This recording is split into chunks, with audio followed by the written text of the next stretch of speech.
Watching today's video, we're going to do it on the HK VP9. This is the new striker-fired polymer gun by HK, and it's getting a lot of hype and interest on the internet, and for good reason. I'm not going to go over a lot of the features of this gun except for the trigger. If you want to see the other features, there are plenty of good videos on YouTube that you can search out and find information on. So let's talk about the trigger. The VP9 has a very good trigger, and it's probably the best stock HK trigger for their polymer guns. As you can tell, it has a very short take up there, a clean break, a slight reset, then again a clean break. This gun, the gun's trigger is very favorable compared to other HK triggers, especially one such as the P7. Now, for those of you who are familiar with the P7, you know that this trigger is pretty fantastic. You can see that the take up is very minimal. We have the break, the slightest of resets, and then the crisp break again. So if we put these two guns together, you can see that the VP9's trigger sits a bit further out than the P7 trigger, so it gives it a bit of a different feel. Also, the VP9 trigger is slightly wider than the P7 trigger, which also gives it a slightly different feel.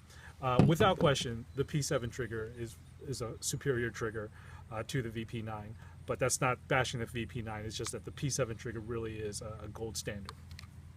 What I really would like to compare this to, the VP9 trigger to, is the HK 9mm Expert. Now, the Expert has a match trigger in it, and you can see that this take up is very short.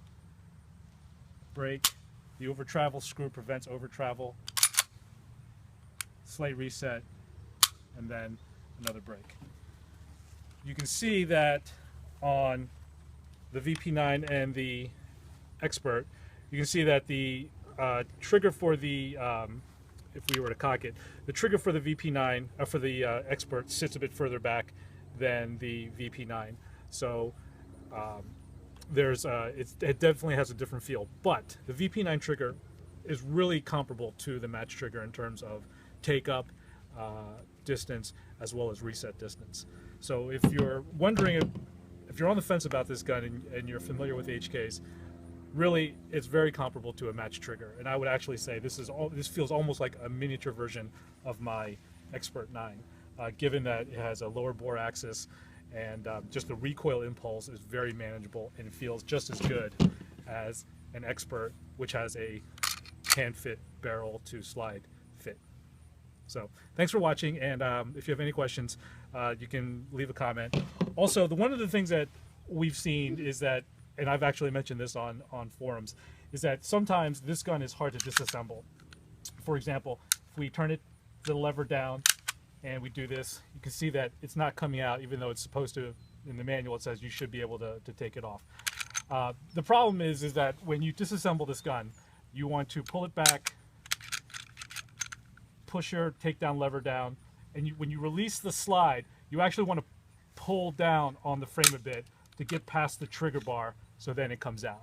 So I had that problem as well, but a friend of mine who was just here shooting this, who's familiar with striker-fired guns because he's got a bunch of Glocks, kind of figured that out for me.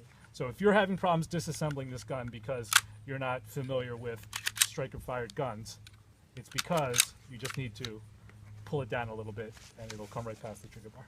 Okay, thanks for watching.